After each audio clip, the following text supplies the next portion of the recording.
All right, let's dive in. Today, we're going to get up close and personal with a true icon in the maker world, the Arduino Uno. We're going to peel back the layers and see exactly what makes this little blue board tick.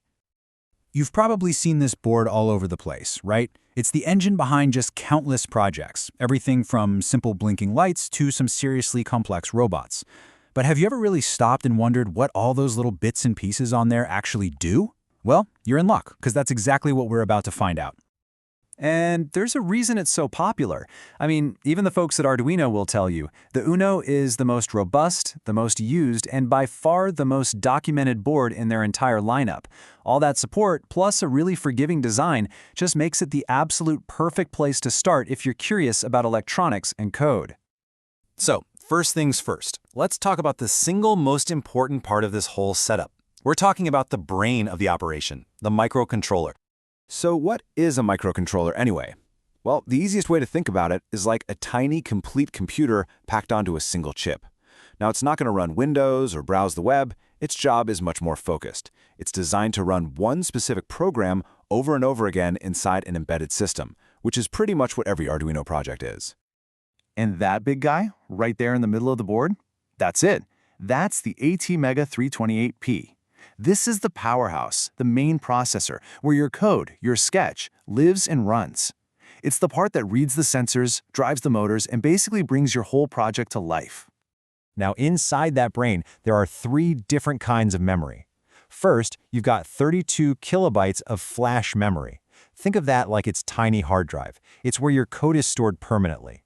Then there's 2 kilobytes of SRAM, which is more like RAM in your computer. It's a temporary workspace for variables while your code is actually running. And finally, you have 1 kilobyte of EEPROM, which is this cool special memory that can hold on to data even when the power is off. Perfect for things like saving a high score. And don't for a second think this is just some toy chip for blinking lights. Nope. The ATmega 338P is a serious workhorse. It's used in tons of commercial, real-world products, everything from controlling industrial machines and motors to processing signals in everyday gadgets. It's a surprisingly powerful and versatile little brain. Okay, so every brain needs energy to work, right? So let's move on and look at how the Uno actually gets its power and, more importantly, how it manages it. You've basically got two main options here. The easiest is just plugging it into your computer with a USB cable.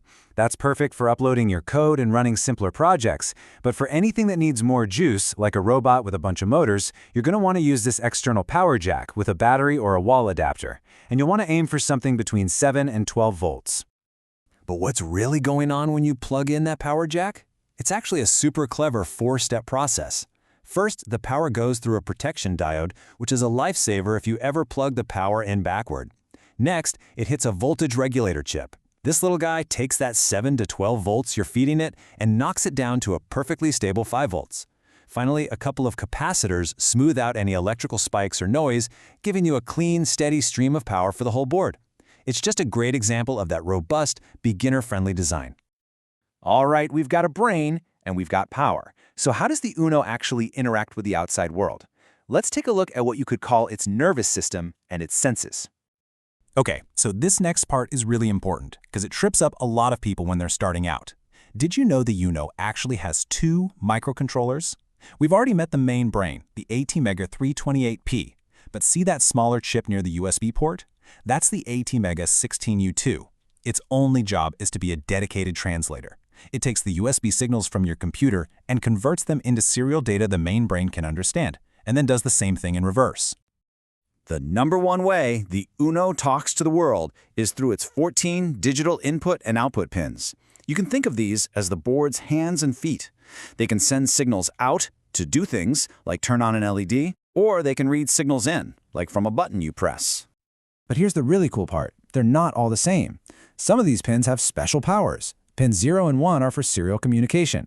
That's how the board talks to your computer's monitor. The pins with that little squiggly line next to them can do something called pulse width modulation, or PWM.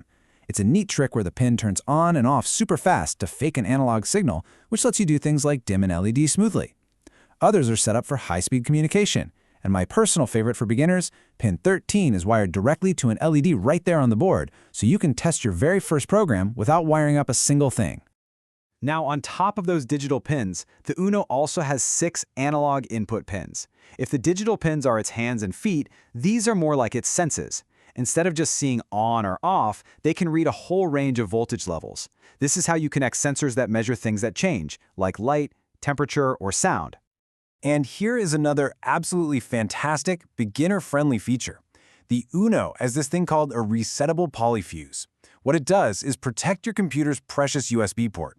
If you accidentally wire something wrong and create a short circuit, this fuse just cuts the power.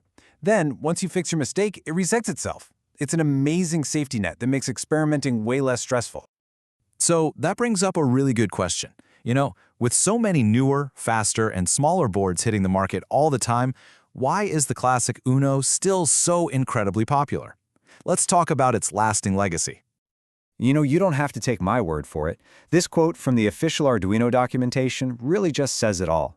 The amount of community support, the sheer volume of tutorials and projects and code out there for the Uno is, well, it's unmatched. If you have a problem, I guarantee someone else has already had it, solved it, and posted the answer online. So when you boil it all down, it's this killer combination. The design is tough, with features like that safety fuse we talked about. The main brain, the AT Mega 328P chip, it's in a socket, it's not soldered on. That means if you accidentally fry it, and trust me, it happens to everyone, you can just pop it out and stick a new one in for a few bucks. You add that to the mountain of documentation and the fact that it's the gold standard for the whole platform, you can see why it's still the king. At the end of the day, the Arduino Uno did something more than just give us a tool. It completely democratized electronics. It kicked the doors open for students, artists, hobbyists, and inventors from every background. It's a true platform for creativity. So really, the only question left is, what are you going to create with it?